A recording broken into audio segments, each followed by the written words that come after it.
Hey, what is up guys? Welcome back to the channel and welcome back once again to Gran Turismo 7. Now I'm still kind of in the process of making classic GT content, so this is probably going to be a bit of a filler video, and it's basically going to be my final build of the update 1.35 cars, this time the Subaru Impreza, built for 700 pp at Le Mans. Overall, a very solid build, very good on one lap pace. The only real downside of it is that its fuel tank is a little bit on the shorter side in comparison to something like the Evo 3. So let's go ahead and have a look at the car and where you're going to buy it from.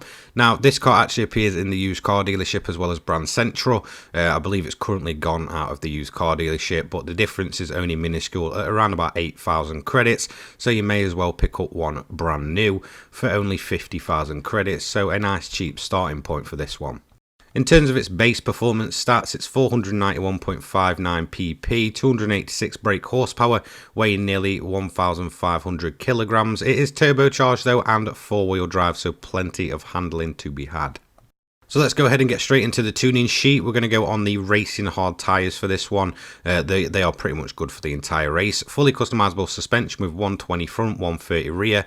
Anti-roll bar 4 front, 8 rear. Compression is 40 for both. Expansion 50. Natural frequency 2.90 front and 320 rear. Camber angle 1.5 front, 2.2 rear. No toe angle front and 0.15 inwards at the rear. Fully customizable LSD for 5 for also the minimum value. Torque Veteran center diff 35 to 65. Fully customizable transmission set to 270, and there are the individual gear ratios just so in short they match up.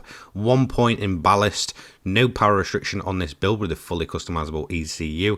Downforce 67 front and 140 rear. High RPM turbocharger, anti-lag set to strong, racing intercooler, racing air cleaner, silencer, exhaust manifold, brake system slotted, brake pads, and then if we go up here to the right hand side, we've got racing clutch and flywheel, carbon propeller shaft, bore up, stroke up S, engine balance tuning, polished ports, high lift camshaft, titanium connecting rods and pistons, racing crankshaft, all the weight reductions, so stage 1, 2, 3, and then finally increased body rigidity.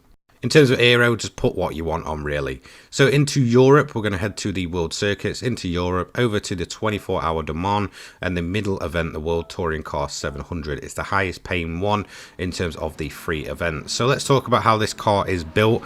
Obviously, it's built to 700 pp spec. It's four-wheel drive and has plenty of upgrades on it. Nearly getting full performance from this vehicle for only 700 pp, meaning that it's kind of the way I prefer it, to build up a slower car, because I think the performance overall is much better, rather than absolutely nerfing an insanely powerful car, something like one of the LMP1 machines and such, which just feel massively heavy and very, very slow, considering that most of the time you have to massively power restrict them and add a ton of ballast.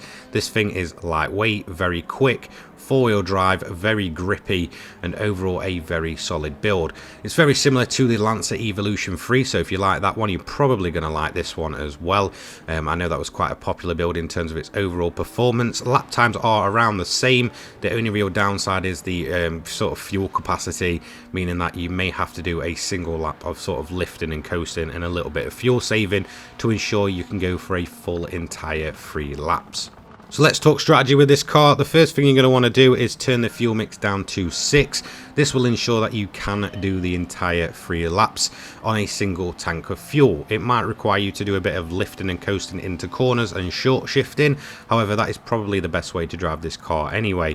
There is plenty of 1 lap pace in this, although this one runs on the racing hards compared to the Evo's racing mediums. There is still plenty of pace in it, plenty of power to launch you out the corners, and the grip is always going to be there due to the four-wheel drive system in the Subaru Impreza, so don't sweat that one too much. In terms of the AI difficulty, just slap them on easy. It's mainly because you can stop and wait at the end of the finish line, usually after you've done 6 or 7 laps, depending on how the weather is and depending on your overall pace. Now, if you get a run like I did here, you're probably going to be able to stop nice and early with a very, very big gap to the rest of the field. Most of the time, if it starts raining mid-race and they're all kind of in the middle of the track, well, you can guarantee that you're probably going to be lapping them come the end of it. The main reason for this is just that AI is incredibly dumb and they won't anticipate weather coming until it's actually already there. And if you're in the middle of Le Mans, well, it's a nice crawl back to the pits, especially if it starts absolutely hammering it down like it did in this event. And it really did kind of catch them out, meaning that I had over a 4-minute gap to the rest of the AI come my final lap, which was lap 6. And I will show you exactly what I mean by a stop and wait method if you've never seen it before. In terms of overtaking first place, well, you should realistically be aiming to do it before the end of the main straight. At this point, you haven't got to worry about the AI again, and you will just continually gap them from there. Again, if they're on easy, this shouldn't be a single problem for you. Now, in terms of once you get to lap 2, this is when your strategy is going to change a bit. You're going to play more of a weather monitor kind of situation. You just want to monitor the weather radar, zoom it all the way out, and have a look for rain. Now, I started getting the rain coming in towards about the midpoint of the of lap 2, which means it's actually coming nice and early. Usually it will happen around about lap 3, but it was coming nice and early for this one. So once I got to the end of lap 2, I just decided to box it in, cover it off, and just ensure that I've got the intermediates coming. As I can see, a lot of dark blue patches within that rain formation. So I'm going to go onto the intermediates just to cover off the rain, because it's certainly coming this time and there's no chance it's missing the track. And obviously I'm going to fill the car to full. This will allow me to go for the 3 laps, which most of the time the rain's going to be hanging out for that. So I'm just going to speed it up a little bit here, just mainly because the pit stop animation at Le Mans takes an absolute eternity. So we're going to skip through the animation really quickly. You're going to see that I'm going to take a set of intermediates, fill the car to full, and that will make us good for an entire 3 laps. And then we will basically worry about pitting probably at the end of lap 5 or so, just to ensure we've got enough fuel to keep us going all the way to the end. So the rain's beginning to come down now, and it started getting into intermediate territory around about the end of lap 3 to the beginning of lap 4, and then it decided to pick up even more and go into full wet weather territory on around about lap 5. As you can see, we're already lapping the AI on lap 5, majority of them getting caught out by the rain. Then we did a full 3 laps before deciding to pit in. So as you can see here, we've just got enough fuel. I know it says 0, but we're still going at this point. We're not kind of, you know, in low fuel mode just yet, but we are in full wet weather tyre territory.